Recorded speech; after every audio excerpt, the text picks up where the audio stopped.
with that performance, Richmond bye to come out and 72-point win, felt like you kind of kick-started me after that first quarter to get the game on the turn in the second term? Yeah, the first quarter wasn't ideal. The start was okay, but certainly in the second quarter we got going, and I thought it was a strong performance. It was nice to see George Stevens come in and have an impact. I don't care who you are when you lose two of your best players sort of pre-game. We knew about Stengel, good 24 hours out, so at least we could plan a little bit for that one. Bailey waking up sick made it a little bit harder. So, you're always a bit on edge when you haven't played for a couple of weeks, not sure how you're going to come out, lose a couple of good players. It was sort of the recipe for a bit of a slow start. And that's probably the way it played out, but I thought we arrested it pretty quickly, and it was a strong performance. What did you make of George Stevens' debut? Yeah, we really liked it. I mean, I'm certainly not saying that we forecast it necessarily, because we have made him bide his time a little bit in the VFL, but we were confident that he could come in and display the traits that he's shown at VFL level immediately at the AFL level. It's rare for a very young player to come in, make his debut, play virtually as a permanent on-baller against seasoned players. Like, you can disregard Richmond's ladder position when it comes to the midfield. You're talking Prestia, Taranto, Hopper, Nankervis is in there. They're an experienced, high-quality group of players, and George looked at home right from the start, which is, again, they're high expectations from us, but we were confident he could deliver on that. Was it just a warning thing, or just a bit of illness? So I'm told. I mean, I'll probably follow up a little bit more, but experience tells me that when the medical staff tell you something and it's emphatic, then the next questions don't matter. You just got to move on and get on with it. So it was a bit of a reshuffle, but and maybe it's, I mean, a debutant coming in was good, but maybe it does speak to the fact that there's a little bit more depth in that midfield group than maybe we've had the previous couple of years. Did you bring Jack Bowles comes in, and he had a great game in the VFL last week, so obviously there is guys waiting to kind of come in and fill the role quite easily.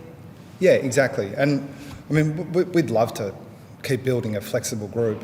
I think the best teams in history definitely prioritise cohesion, but unless you have that flexibility, if something goes wrong, you just can't be in a position where one or two things going wrong completely destabilises you. So guys like Jack Bowes, even Jack Martin coming in. We chose not to use Mitch Duncan tonight because he'll play VFL tomorrow, so didn't see the point of having him out there for 15 minutes and maybe getting a cork and risking that game time. But those sort of guys with flexibility we really value.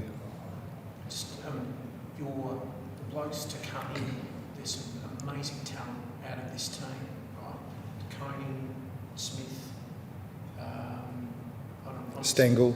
Yeah. I know I'm missing a couple of names. It's a war of attrition in these last couple of months, and Kent Guthrie will try and ease back in at the right time, and a lot of clubs are in the same boat. The importance of that, Chris, and what's going to be a pretty tight final series, you think?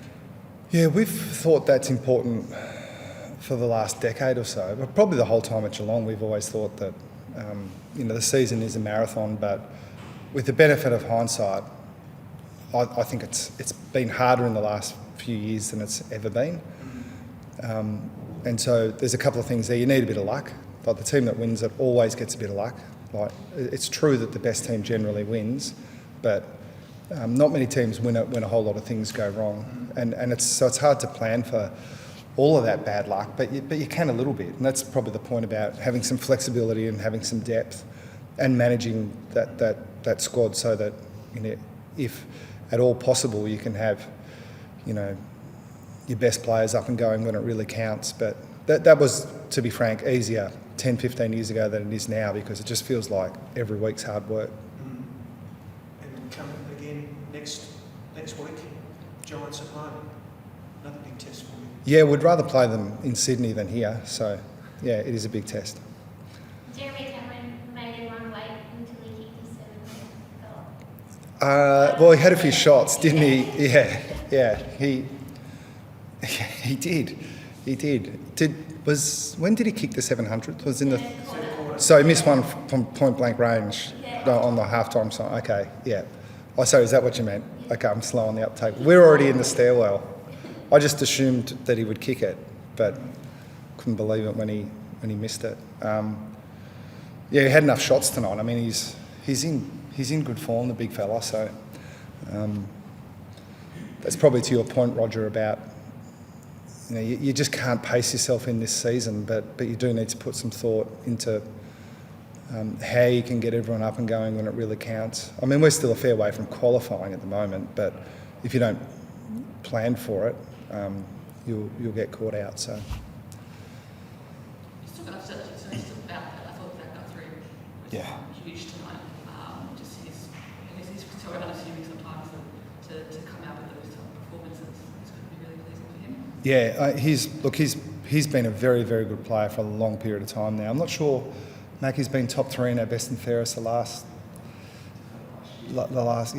Anyway, he's been around that mark. It's sort of.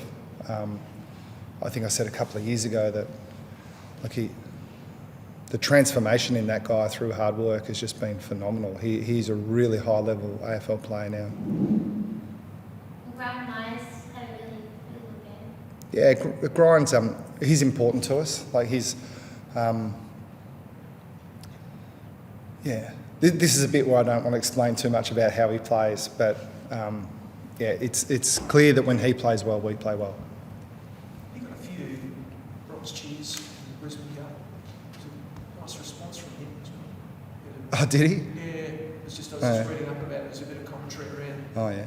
That the Geelong supporters were a bit fierce on him, and he had a bit of a quieter outing against Brisbane. He certainly responded. I'd be surprised if they were Geelong supporters. They might have, but I've always had this theory that the great players get booed, most of the time by the opposition, but it's like when they booed Gary Ablett, and it's like every time he got the ball, it's like, it's going to be a long night. Anyway, I don't put too much thought into that sort of stuff.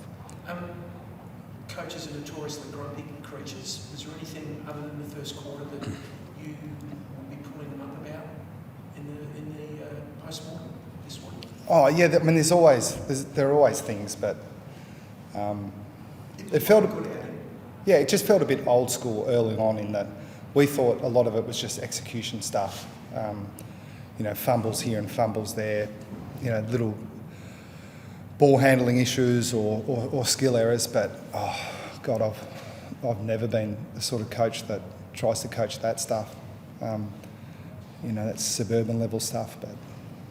No, so look, we've. I'm not trying to make me be critical, but we've come away pretty positive. We're feeling okay about where we are. You got a clean slate, I think, didn't you? Injury-wise, yeah. Yeah, which is important. Yep. See 350 a day. Must be nice to reach your milestone. Yeah, it is. It's nice.